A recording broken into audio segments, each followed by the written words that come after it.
Okay, hi everyone. This is Russell Day here at Penn Foster, and I'm the host for the webinar tonight.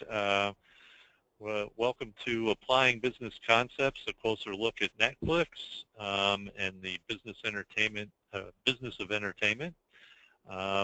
We're very excited to have you here tonight, and we hope you enjoy the webinar. We have well, first, my name is Russell Day, and I'll be the host, as I said. I'm the chairman for the Business and Legal Studies programs here at Penn Foster, and we're happy to have Devi Vallabheni here as a presenter today for this webinar. I'll be turning the webinar over to Devi in just a moment. Just want to make sure, Debbie, you can hear me, right? Yes, absolutely. Hi, Russell. And hi, everyone. Hi, how are you? Okay, can everyone hear Debbie? Just want to make sure. And yes, okay, that's a definite yes. Okay, great. Wonderful. We were having some technical problems earlier before we started, so we just wanted to make sure that you could hear both of us. It makes the webinar go much better. So I'll be turning the webinar over to Debbie in a moment. Debbie's talk today will be recorded, and we will be posting the recording to the academic business area of the community. So you should see that posted sometime later this week. We hope that you'll find Debbie's presentation interesting and instructive. Before we get started, I just wanted to make sure everybody out there knows how to use the webinar console. Looks like a lot of you have already figured out how to use the question box or already have had experience with it.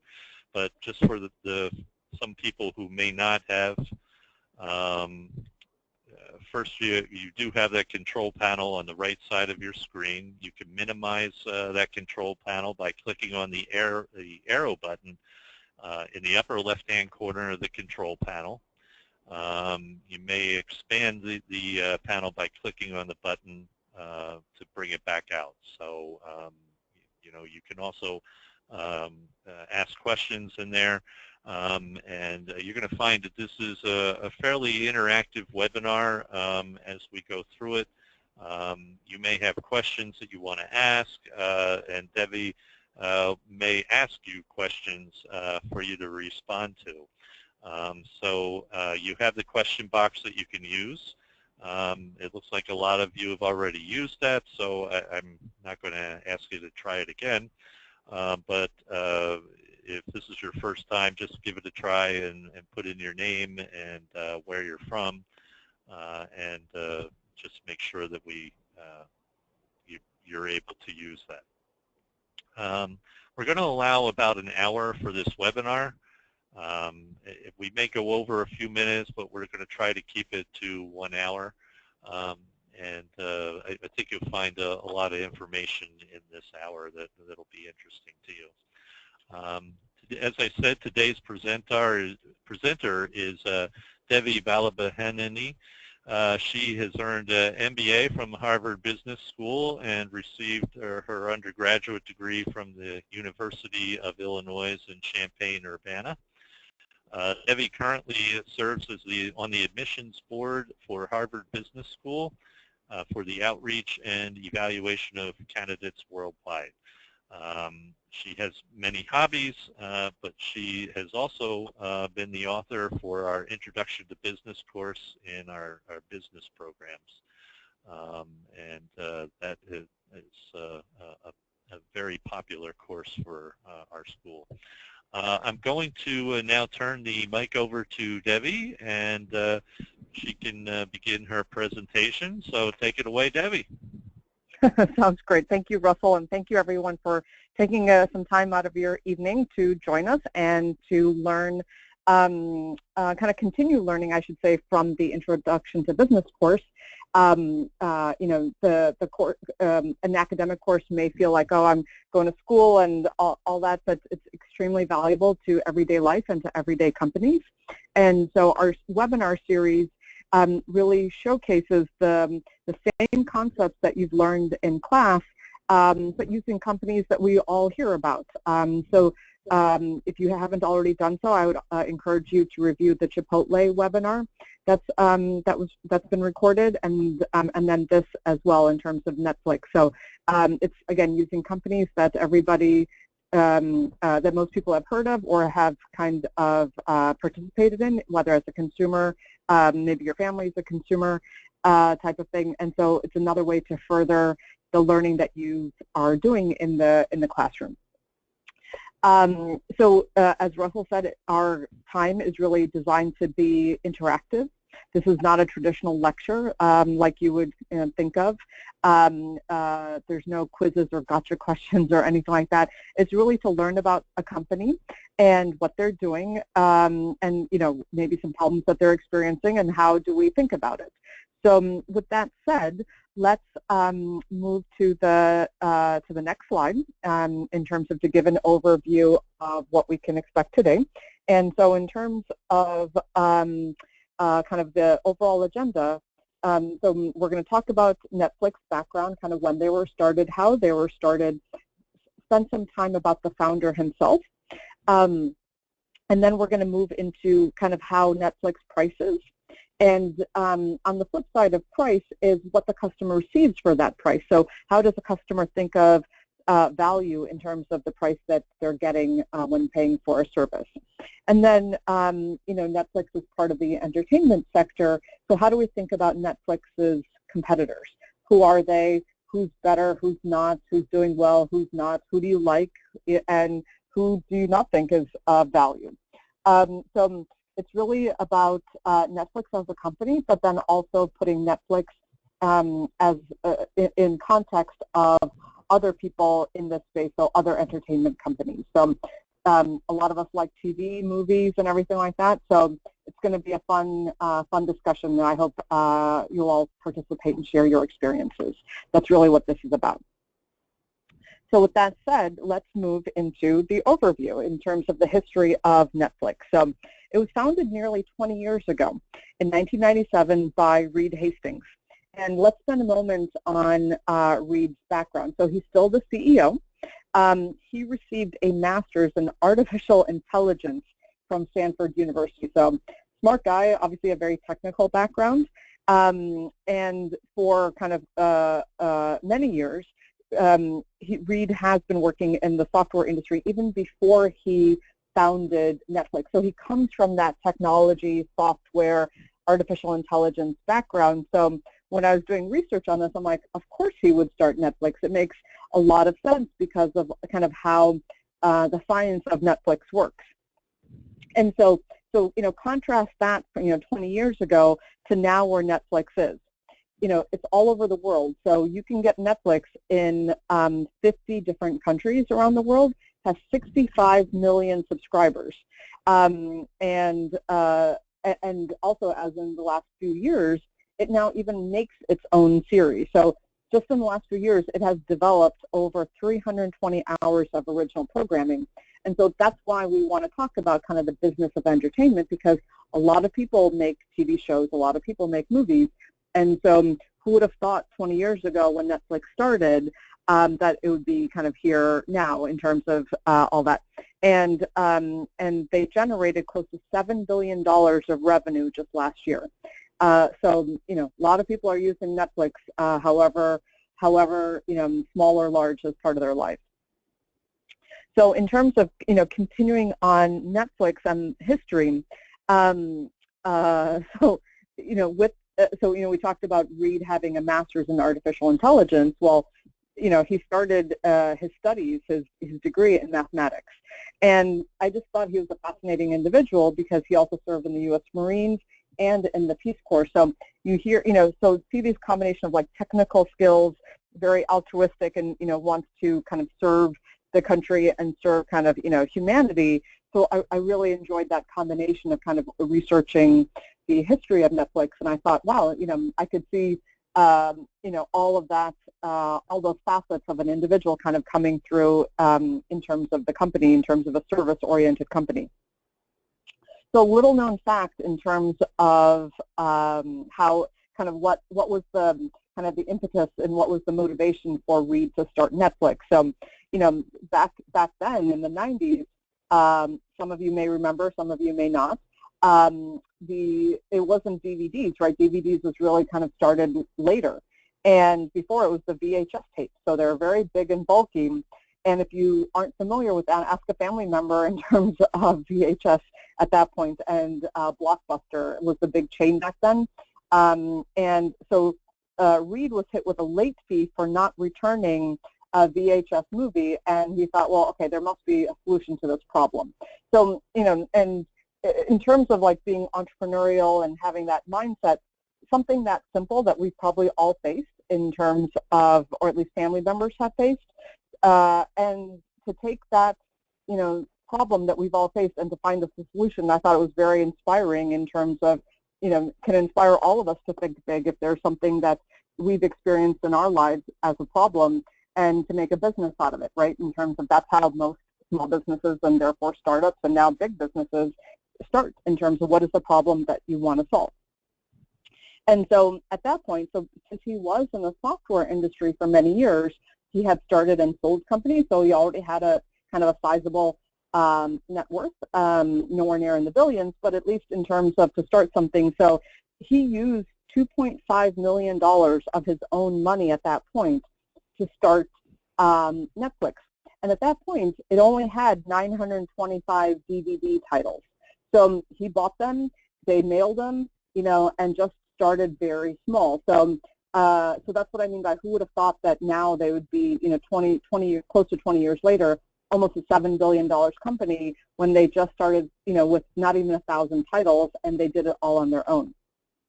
So that I thought that was a very inspiring story. Type of thing. And so here's a little bit of trivia. So true, false. Reed would go to different states and mail DVDs back to his home, and then actually count the number of days that it would take from delivery, from mailing to receipt. So is that a true, false? Did that really happen? So would love your thoughts on that, and then we'll get to that as we kind of wrap up the slide and get to the next slide, so you'll have a chance to submit your answer. And so because Reed was kind of, founded the company and also put in a lot of his own money at that point, so, we talked about, kind of how much sales it generates in terms of Netflix. As of just like, last month, Reed has a net worth of $1.3 billion. And, it's like I said, he had the right skills, he had the right vision, and then really stuck with it, and kind of, no detail is too big or small for them to tackle. So before we get to the next slide, and let's take a pause here, and any kind of thoughts on the little trivia question of a true false of, did Reed really go to different states to kind of mail and test out the service? Debbie, we have a unanimous true. Yeah. I know. Maybe I should have worded it differently, but yes, I thought that was kind of the most kind of the biggest indication of just how seriously he took it. So yeah, he really did go to many states and then literally time it of, okay, if you mail it on this date, when would it receive back? When will he get it in the mail? Because that's kind of what they promised people, right? Like at that point, because it was a new service, he tested everything out. And so, that's why it's reliable, right, in terms of what we have now. And obviously now it's a different story. Probably many more people stream than mail-in DVDs, but they were that paranoid about details and execution and service and everything. So I thought it was a fun story to share, and maybe you've already read it in the media and whatnot, but it's always a good reminder of kind of the values of the company. So just take a quick pause. Any questions or comments at this point before we move on to the next section?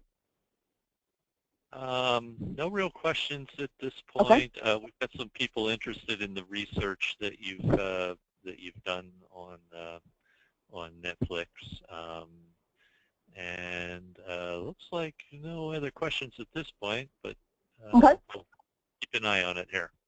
Sure, no problem. And I'll weave in the research and all that, and I'll tell you kind of how I found it and where you can as well.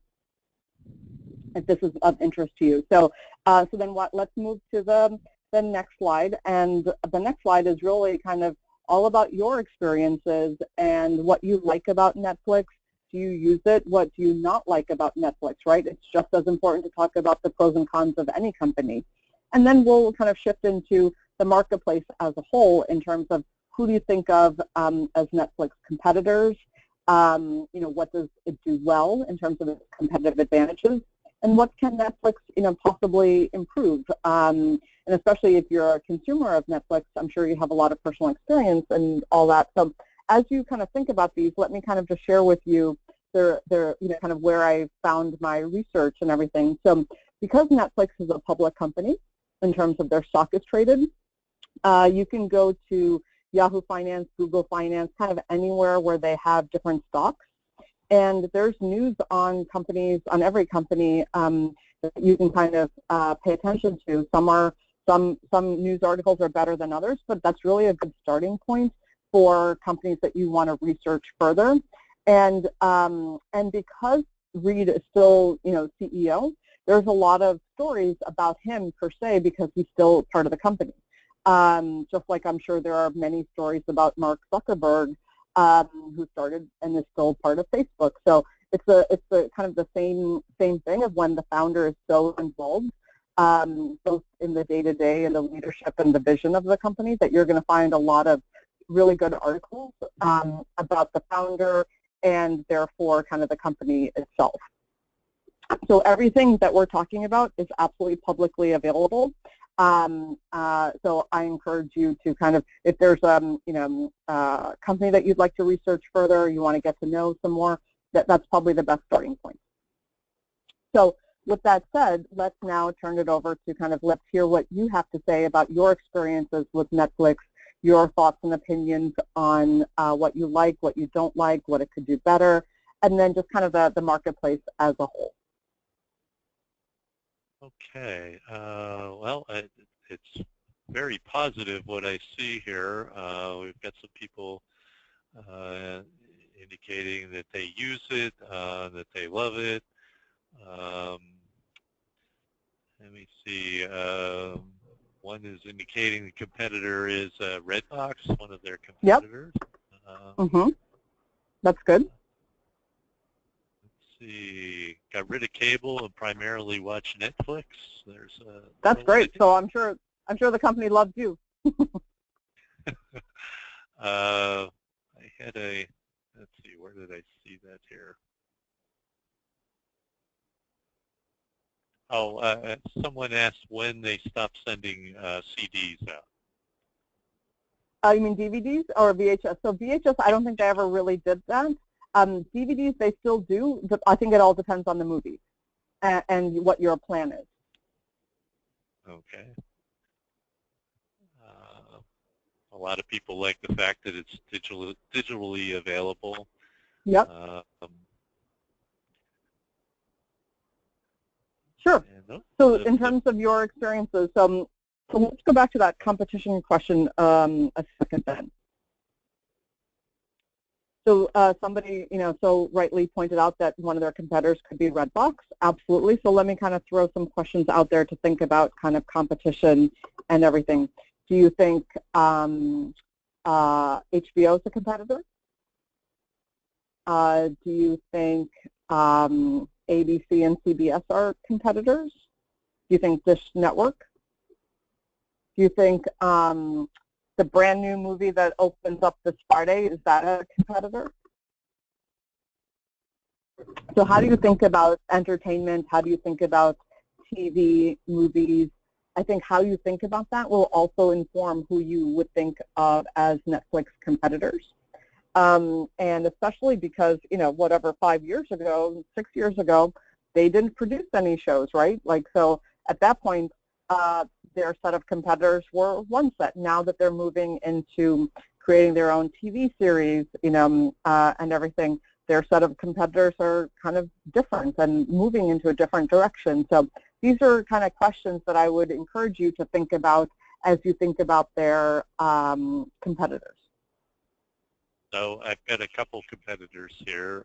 Sure. We're talking about HBO, Hulu, Mm-hmm. Hulu is coming up quite often now. Mm-hmm. Let's see. Comcast On Demand, Yep, you're up. Yep. even YouTube. Mm-hmm. Yep, you're absolutely right. YouTube is definitely a competitor.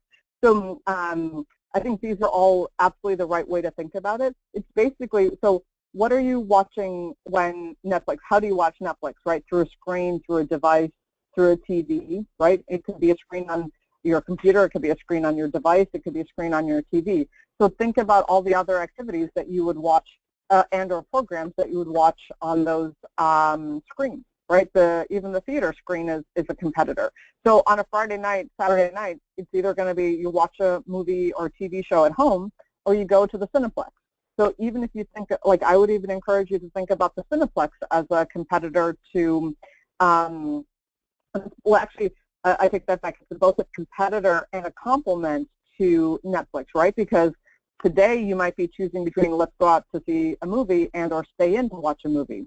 But in however long, in 2 months, 3 months, that same movie that you were going to say go out for is available later. So it's a very complicated way of seeing who's a competitor and who's like a complement. So it's both exciting and kind of interesting. So imagine the conversations that they're having at Netflix of how do you kind of evaluate competition and market share and kind of who's doing what and who's better at what. Like it's very kind of intertwined, right? There's no, like if it's Coke and Pepsi, you kind of know, right, in terms of who your main competitor is. But for Netflix, there really is no main competitor as evidenced by all of the comments that all of you have shared so far. Yeah, there's some others here. Amazon, Google Play, video games. Those are all abilities. Yeah, and I would say probably even iTunes, right? iTunes you could think of iTunes as a competitor. Well, do I want to stream it or do I want to own it, right? If you can just own it, right, in terms of being able to watch it. So that's another way of looking at competitors. Any other kind of thoughts on what Netflix can improve before we move on to the next slide? Okay, I'm going to give everybody a minute here. Go ahead. That's right. It's first of all, thank you so much for participating and sharing your experiences and your thoughts and opinions. That's exactly why we're having these webinars, because it's a way for you to participate, apply what you're learning, as well as then kind of share your opinions with others on the webinar. Yeah, so I have a couple here. There's more streaming, more newer shows and movies, prices, improved movies in each genre. So a lot of them are indicating quality movies. Yep. That's right. No, and I think in terms of, you'll see that's probably the direction that they're going to go into. They're doing a lot of series now, but obviously movies are a primary product for them. So good. Well, like I said, we're off to a great start in terms of you sharing your experiences. So then why don't we move to kind of the next portion of our discussion today and talk about some of the challenges for Netflix right now. Okay. There you go. Okay, wonderful. So in terms of, so just a few months ago, Netflix announced that it's going to increase its prices for its basic plan. Now, they have several different plans available to consumers to be able to choose kind of what best fits their needs. And they basically said the basic plan used to be kind of between $7.99 and $8.99, depending on like when you first started your membership, and now it's going to be $9.99 a month. And so imagine the day that announced that its stock dropped by 11% that day.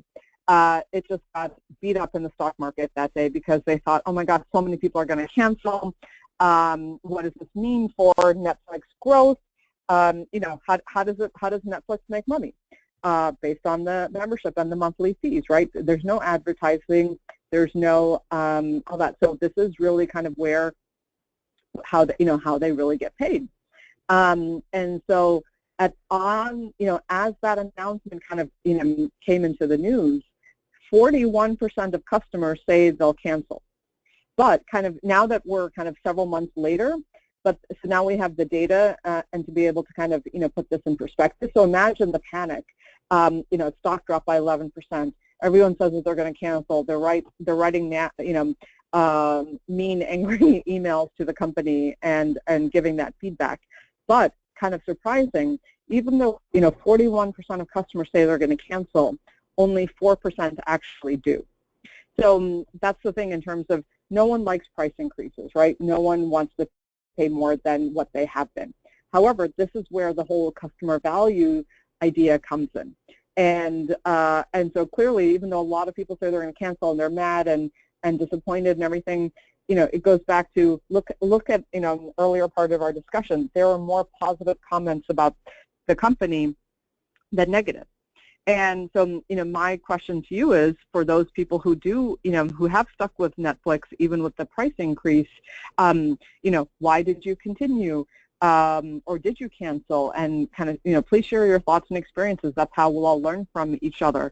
But, like I said, the reason we're talking about Netflix today and this particular challenge is, number one, pricing is very emotional, right? It all depends on what you think you're getting for it. Pricing is also very relative compared to like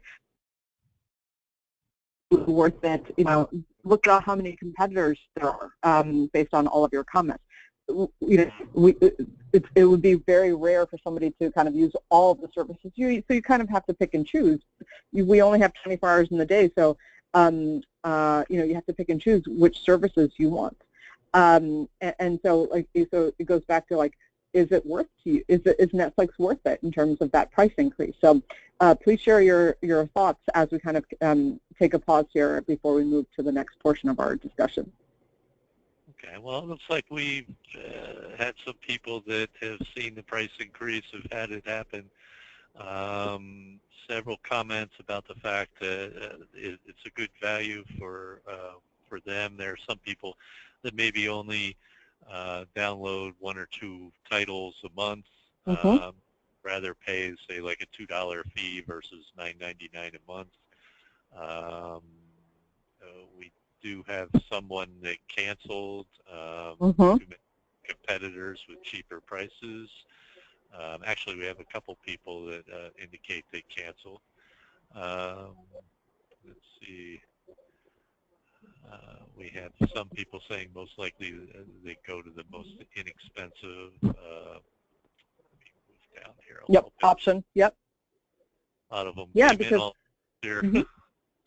Yeah. So, no, these are all very natural reactions of, as the price kind of inches up, you're going to start to like question, is it worth it to me? And only you can make that decision based on kind of how much you use it.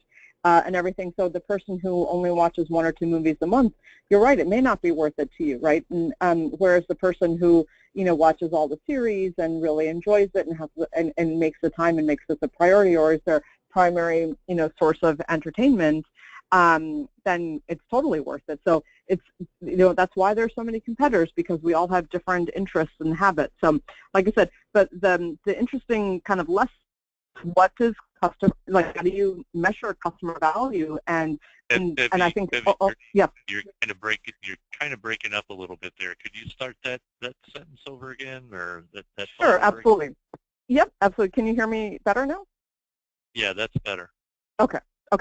So I think where what I was saying is, I really, found this whole challenge really interesting, especially from kind of how we think about it, both as a consumer perspective, but also just as a business perspective of, how do you measure customer value? How do you know if something is worth it or not? Especially because pricing is so emotional, and what's valuable to one person may not be valuable to another person. So, and it's only with time that kind of people figure out what is their value. And so that's what I found, it's not just a cut and dry type of thing. It's in terms of pricing and value. And so and like I said, all of our comments today really reflect that, because everybody has different habits and interests and needs, especially when it comes to entertainment. Yeah, so, quite a few people just indicating that you know, there's people complain about it, but in the scheme of things, you're only really talking about $2 more. Yes, or you know, that's exactly so, right.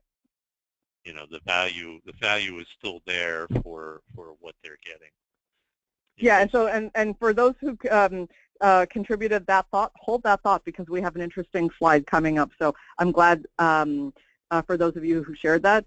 That's really good, but hold that thought, because I think you'll find something interesting. Just give us a few minutes to get there.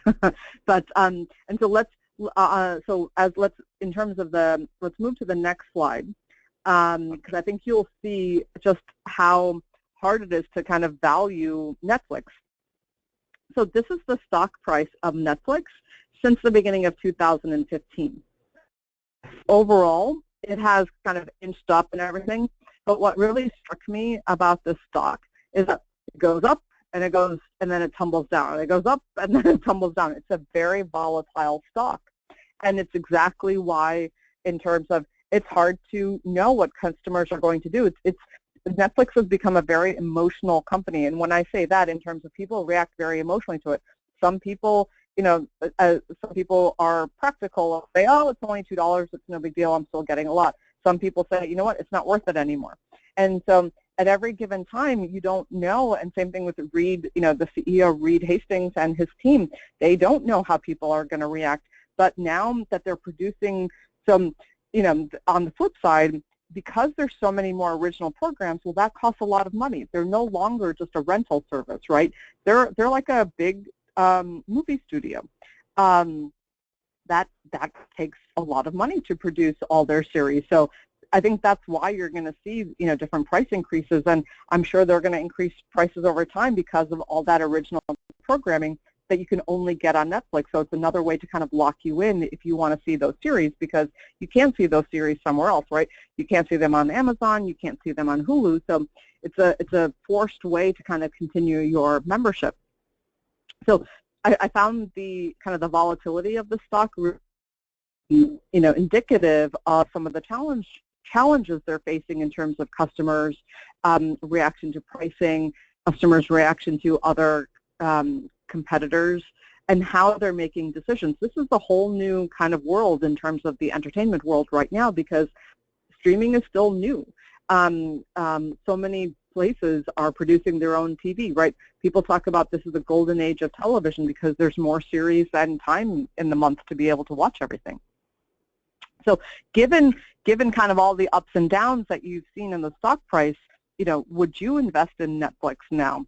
What are some of your observations, and kind of, if you're thinking about the company, it goes back to, if you don't think of the product as worthwhile, well, that's exactly why some people sell it, because if you don't think the product is worthwhile as a consumer, it would be a stretch to think it would be worthwhile to invest in the company itself.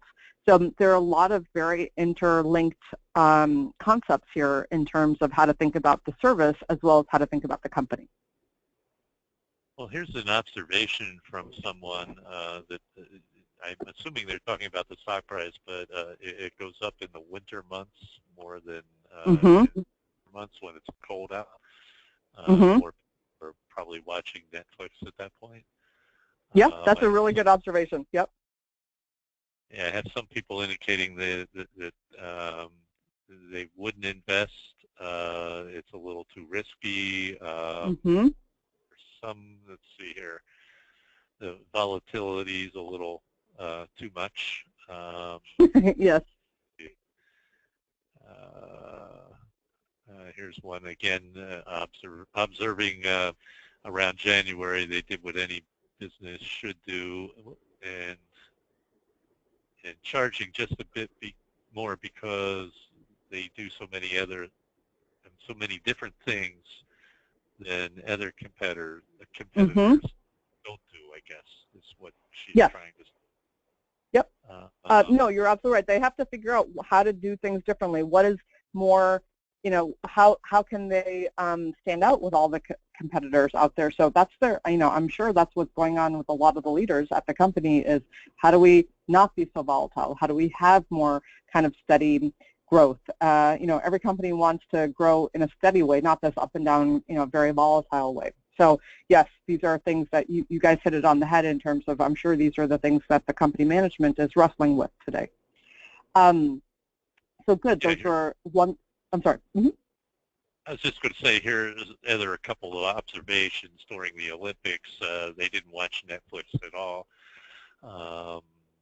And they, let's see here, I just saw it. Here's someone who thinks the investment is wise, but consumer, let's see.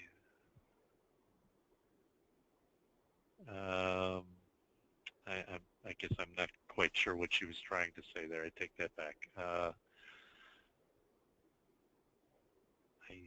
see stocks will go up when a hit show comes back into series. If they have a really good show, that has a tendency to kick the stock price up. If they're not doing as well with the shows they have, it kicks it down. So yeah, that's right. The shows are going to be a big factor, right, in terms of the constant release of new shows, new seasons, and everything like that. I'm sure they are getting it down to a science of, well, if we wait just a few more months to release it, well, that's maybe 2 more months of membership where nobody will cancel. These are all things that I'm sure they have, internal discussions about of timing. But this is all going back to like how to deliver value to the customer. So yeah, these are excellent observations. So much for sharing them, and yes, everybody was totally spot on. So let's move to the next slide, and I think this is where we'll start to kind of see that value concept in a different way. So, we talked about like, oh, it's only $2 per, month additional with the new pricing thing or, and whatnot. So there was a research house that actually, calculated kind of the average number of hours that people watch on cable and then the average number of hours that they watch on Netflix. And because cable is historically, pretty expensive, they would, so using the same kind of hours and kind of just consumer habits, the cost of hour of TV, if you watch on cable, is almost 60 cents, whereas in Netflix, your cost is almost 1/3 of that, right? Because even though Netflix increased prices on a relative basis compared to cable, which is what majority of people have, you're saving so much money based on every hour of TV that you watch. And so, but so it goes back to like, yes, people say they're mad, the prices increase and everything like that, but it goes back to, and a lot of you already alluded to it, but at the time you don't think of it, right? Like in terms of when people just see the announcement of Netflix is raising prices, there's all this commotion of like, we're canceling. And then calmer heads prevail of like, oh, well, actually, you know what, it's only $2, and or, well, look at the number of hours that I'm actually put into watching it. And so to think of like that the research house actually did this calculation, I thought it was quite indicative of, that customer value is really emotional, right, in terms of until you start to really stop and think about it, what your habits are, how much you watch it, and then therefore how much you pay for it. Sometimes you need to see it in black and white before you say, yeah, you know what, it's actually still worth it to me. And I was just reading an article yesterday about Netflix, and they were saying, well, if you don't know if Netflix is of value to you, just go to your history in Netflix and see all the shows you've watched in the last month or two, and therefore you'll see just how much you're using it without even realizing it. And I thought that was, I had to chuckle, had to have a little chuckle about that, because it's like we forget, right? It's entertainment. We don't, we just watch it, we have a good time and everything like that, but it's only when we say, okay, is it worth it, that we have to go and kind of put a value on it. And so, like I said, this is very eye-opening to me. It's kind of like how I wanted to kind of have this discussion today. I've got a couple of comments here that are good ones. Please. We have one We have one. She's wondering how they decide the shows that go on Netflix. How do they do that based on popularity, what they think will be popular, talked about in the near future? Did any Mm-hmm. research look into Yes. that? Yes, so that's a great question. And so what I understand it to be is, let's say Russell and I were some screenwriters, right? We have this new TV show that we're both writing and want to develop. So and kind of the process of getting a TV show produced, so then Russell and I have a script, we have the whole idea of what the TV show is going to be. Then Russell and I would meet with different production companies and say, okay, who's going to produce this and everything like that. And so normally these production companies are different entertainment organizations. So it could be Fox, it could be 20th Century, it could be, all the different production companies that are kind of historically in either like mostly in LA or in New York. Now, so that was kind of before. Now, as part of those production companies, you can pitch, so Russell and I, as two screenwriters, we can pitch to Netflix. We can pitch to Amazon. We can pitch to Hulu. And so now there's more demand for TV shows. So just because before that our show didn't get picked up by NBC or ABC, then that means now there's more channels, more opportunities for shows. So all the really unique shows or kind of all that, it's the same process. It's just that there are more buyers. And so all these kind of young writers and kind of even experienced writers who have ideas for movies and or shows, Netflix is buying them and then producing them. And then because they have 65 million viewers, they can put it right in front of them. Whereas before, they would their show would only be on ABC. Seinfeld was on NBC for years, right? But it was only available on NBC. And at first, and then many years later, it was available on syndication. So this is a whole new way of how production companies, networks are buying scripts, TV show ideas and whatnot. Yeah, I've got another question here, just kind of related to cost per hour. Someone is indicating that they pay for Wi-Fi, Netflix, and Hulu, and still pay less than DirecTV. You are absolutely correct. Yep. Two internet connections, and it's still less. So yes, that's right. And a lot of people are waking up to kind of, it goes back to like going back to, well, what do you actually use, and how much are you paying for it? And now, because of what everybody said, there's so much more competition.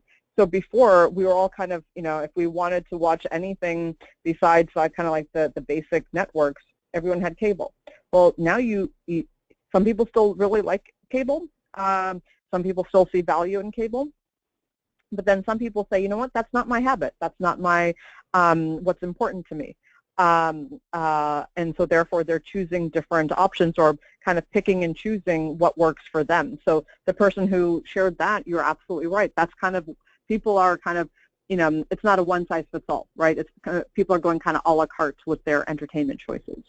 So that's absolutely what's going on in terms of the whole industry right now. Yeah, these are great comments, and that's exactly kind of what's reflective of why people are so scrambling and why, why that stock price is going up and down, because, this is such new territory to all the entertainment companies out there. They don't really know how consumers are going to respond.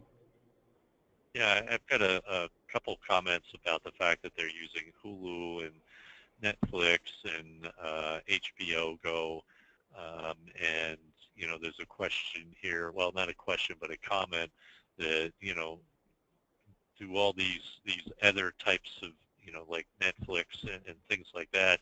Do you think that they would be the death for cable? It could be. If cable doesn't wake up and provides kind of different bundles and or different value, absolutely, it could be the death of cable. Some people don't want to change because that's where their internet comes from. And so a lot of people are like, well, if that's my internet company, I still have to have a cable bill. Sure, why not put all this other stuff on top of it? So it goes back to maybe people like only one bill versus 3 bills versus you have to have 3 bills, right, for Wi-Fi, Netflix, and Hulu. Some people might value the convenience of one bill with everything else. It goes back to how consumers make decisions. But you're absolutely right. This could be the death of cable if they don't kind of wake up and say, okay, what is it that we're really providing, and where are consumers heading? But all of these comments just dovetail quite nicely into our next slide. So let's continue this discussion, but putting up kind of the next slide up, because this is moving into the right direction of what we should talk about. You're breaking up there, Debbie. Oh, sorry. Yeah, so let me kind of repeat that, so I apologize. I'm saying everything that all of you have shared so far dovetails quite nicely to our next slide, where we talk about the business of entertainment. Okay, yeah, we've got it up there. Go ahead. Okay, so in terms of, I wanted to kind of put all the choices, right, like as everyone kind of already articulated. The left-hand side is all the choices that we have right now. And it goes back to who's going to win, who's the most innovative, who provides the most customer value, who's going to lose. And then it goes back to then, how do you consider what's important? What are your options based on your habits, your needs, and kind of your interests? So, before we had probably 2 items on the menu. Now look at how many items we have. And this is a very complicated way. It's kind of exploded in the last few years. And it's great for the consumer if they manage it properly, or you're going to end up overspending because you're not really sure kind of what you're going to focus on. And so, so that's kind of both the opportunity and the challenge. The person who asked the question of, well, how do they know which is, what shows they're going to buy and everything? They're taking a gamble. They're taking a gamble just like, any movie studio, anything that's released. They don't know if it's going to do well or not. And so they also have a lot more, like, for example, Netflix has a lot more costs now because they're producing shows. And so it's a big gamble of, are people going to watch? Are people going to continue their membership? And whatnot. So they always have to, there's a lot of pressure to get it right. So with that said, let's open up the discussion of kind of what are your thoughts on, let's say who's going to win, who's the most innovative. And somebody kind of, and I'll just kind of start the conversation. Somebody mentioned HBO Go, right? HBO has like several apps now that you can watch, HBO Now, HBO Go. They're really kind of getting into the whole device thing, right? They want to be kind of like an edited version, maybe a more niche version of Netflix. Before, HBO you can only watch on your TV. And so I thought HBO was quite innovative when they kind of put their entire back catalog on the apps. That's pretty cool, right? If I missed a season of Entourage or something like that before, I can catch it on my app now. And then therefore, I'm sure they have rules of what HBO programs can be on Netflix, cannot be on Netflix, and everything like that. So these are all complicated things that we have to navigate through, and therefore many more options for us. Oh, well, we've got a few coming in here. So let me go down the list here. So sure. I'm seeing Roku, Amazon quite a few times, both of those. Mm-hmm. We've got Hulu, basically indicating that they seem to air more shows mm-hmm. that are currently on TV. As for Netflix, mostly shows that no longer air. Let's see here. We've got a few supporters for Amazon, hands down. Good, yeah. The fact that you can get Showtime through Hulu. Let's see. We've got a variety. Yeah, we've got. You kind of opened up Pandora's box here. That was the Uh, intent. we have someone indicating that internet-based programming will win. People who want portability, Mm-hmm. so they on their phone or their iPad or tablet. Um, we have some people saying DirecTV. Um, HBO is the most innovative. Mm-hmm. Some people indicating HBO is too expensive. Um, Mm-hmm.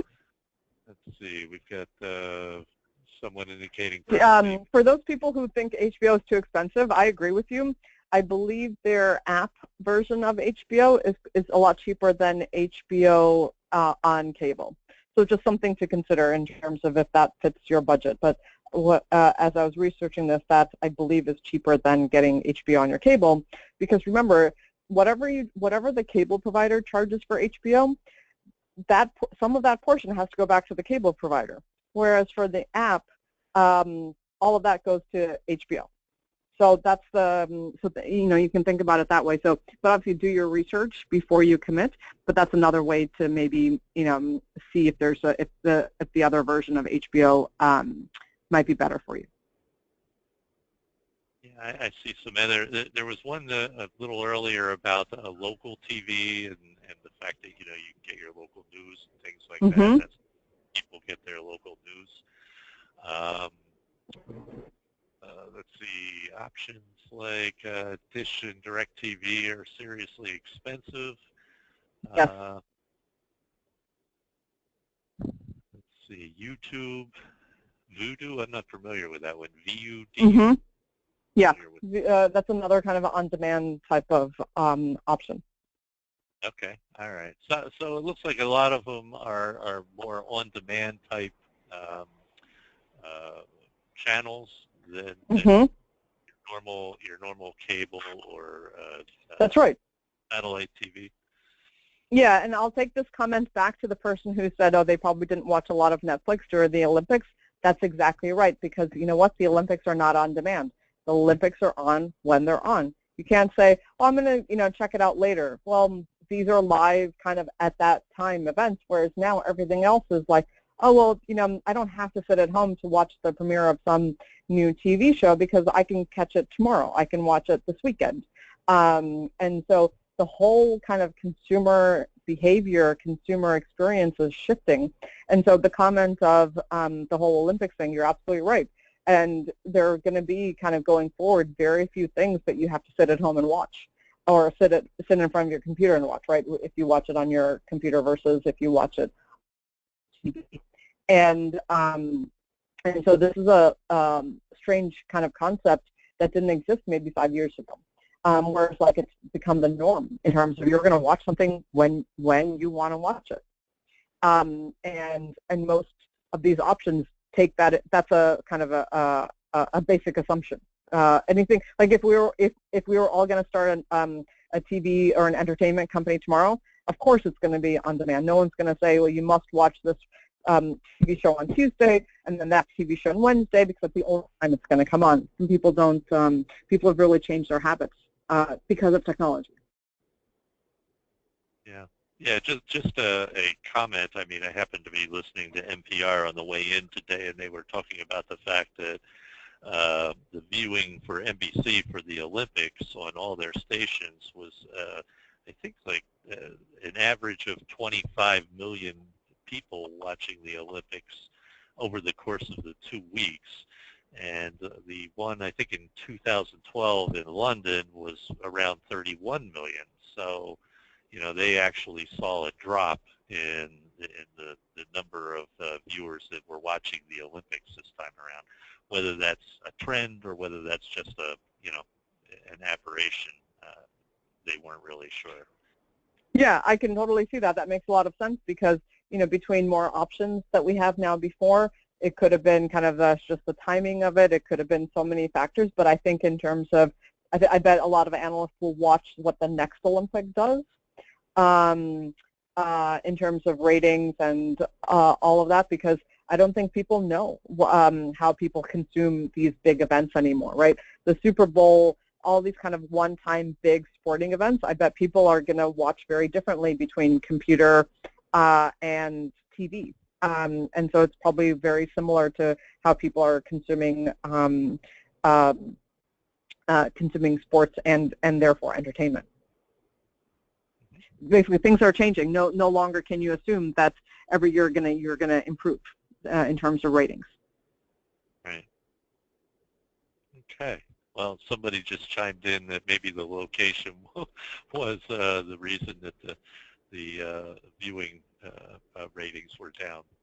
So that could be as well. It's hard to say. Yeah, it could be. There's so many factors, I think, and that's why I think the next Olympics might give us some insight into, is Rio a one-time type of thing in terms of ratings? Is that the norm?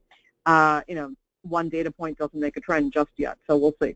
In terms of the next, between the Winter Olympics and kind of the next summer ones, it'll kind of, maybe a trend will start emerging, but I bet a lot of people are going to start paying attention to what those numbers look like. Yeah. So yeah, this is great in terms of, this is exactly the type of discussion that I was hoping we'd have in terms of everybody really sharing their thoughts and experiences and opinions. So I'm very happy to see that today. So kind of let's move along just a few more minutes as we wrap up in terms of moving to the next slide of concepts that are discussed today. Okay. So just as a kind of as a recap, we talked a lot in terms of different concepts, and these concepts come straight from the Intro to Business class. So again, tying what we see in the news, what we do as consumers, and then what we're learning in the classroom, tying all of that together, that's really the goal of these webinars.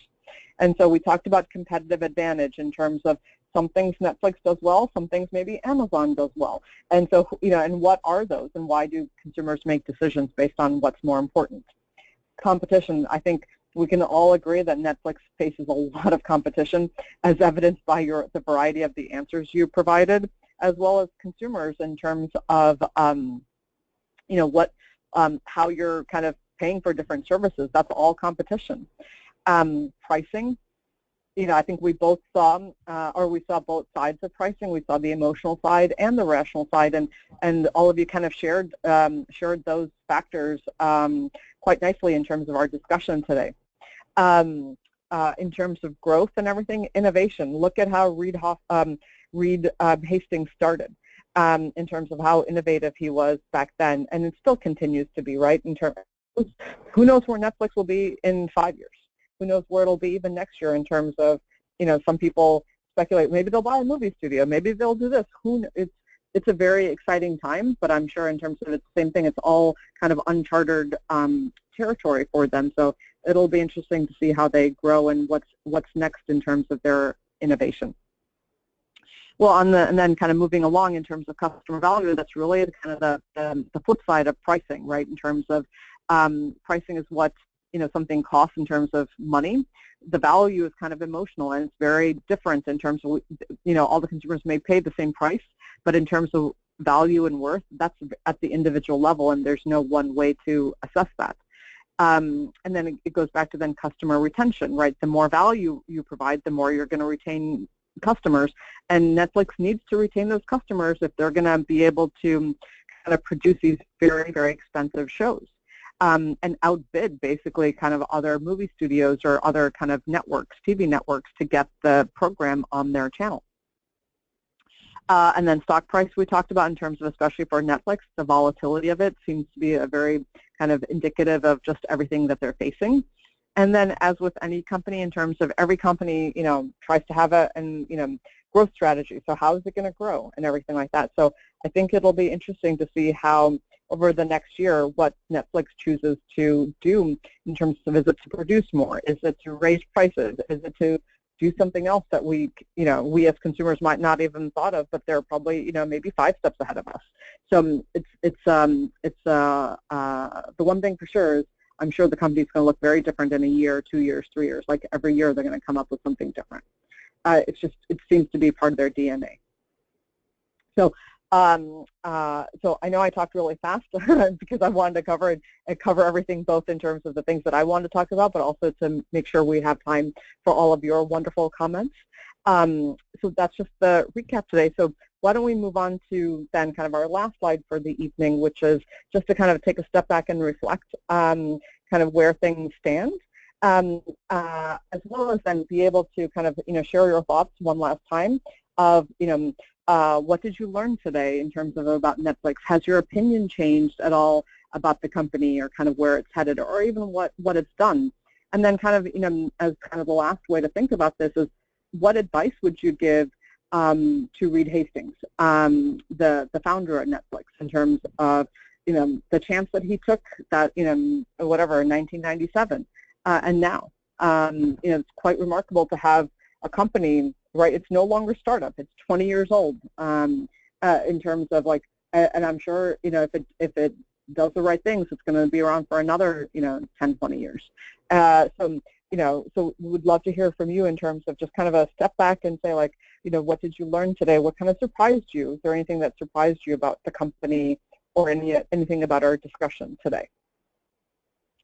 Well, I have one comment. I think people are typing, sure. But basically that it will grow with the economy the way it is. People are going to shop for more value. Another comment, I'm impressed with taking a chance to start in a new direction of home entertainment. Here's another comment. I really like people like Reed Hastings, who help people with costs, basic background in history, and how shows come up. Their stocks are shocking is another. Yes.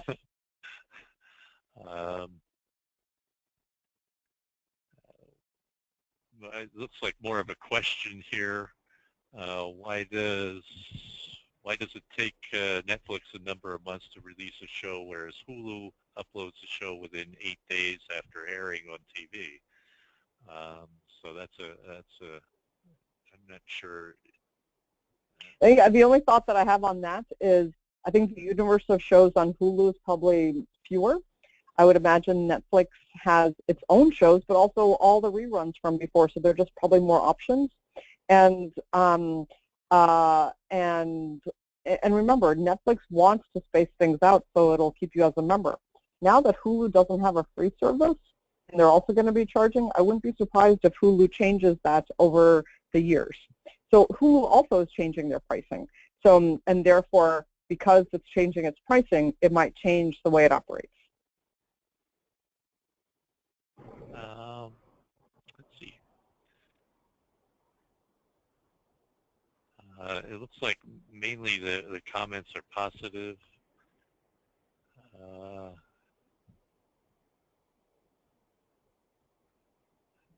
Just reading through these real quick. I'm sorry here. Let's see.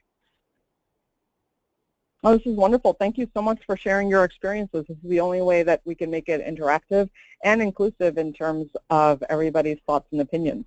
We're so spread out around the country, the world, so to be able to share on a common topic is a great experience. Yeah, I think we've got a couple. It's a valid alternative that they're impressed with Netflix. Recommend that they would get TV shows faster. Many are, well, I see several that are, prefer Netflix. Pricing was always, let me see here. Pricing will always change with the times.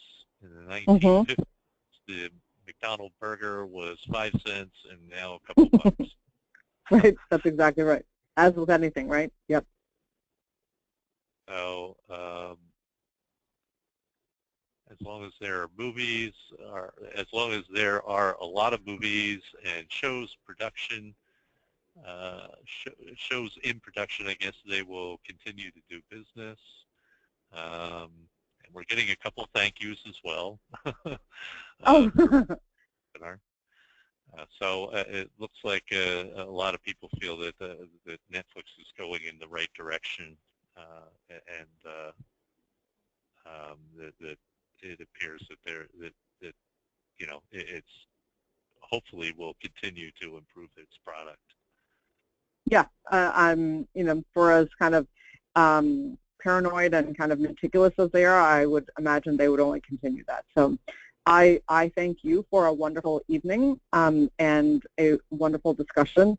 I learned a lot from you, and I hope you found this time useful and educational. And kind of next time you watch Netflix, I'm sure you're going to think in the back of your head of like, how am I going to calculate the value on this one? And or any other service that you are using as the consumer. It doesn't have to be Netflix, but it's always good to kind of think in the back of your mind of, is this worth it? Am I getting kind of what I put into it? And it's something that consumers, we might do as kind of just automatic, but sometimes we have to actually think about it. And so, but more importantly, like I said, I thank you for all of your participation and sharing your comments and thoughts. It was a very helpful discussion today. Okay. All right. Well, we've run over a little bit, but I think we only lost like 4 people. So, so I think everybody did enjoy the webinar. So enjoy the webinar. So I'd like to thank everyone who joined us today, and a special thank to you, Debbie. Appreciate you putting this together and doing the research for it. And just want to let everybody know that within 24 hours, you should receive an email from me with a link to complete a very short survey. It's like 2 questions about your thoughts on the webinar, and tell us what you liked and didn't like. It'll help us with future presentations. Also, we'll be posting a recording of this webinar on the community sometime later this week or the beginning of next week. I'm not sure when I'll be able to get it up on there, but it should be, you'll be able to find it in the academic area of the business community, the community website, and if you're having problems finding it, just email me. My email address is in that registration or the join email that you got from me. So I want to thank everybody for coming. Thank you, Debbie, for taking the time to do this. And I guess that's all for tonight. Everybody have a great evening. Thank you. Thank you, Russell. Good night. All right. Take care.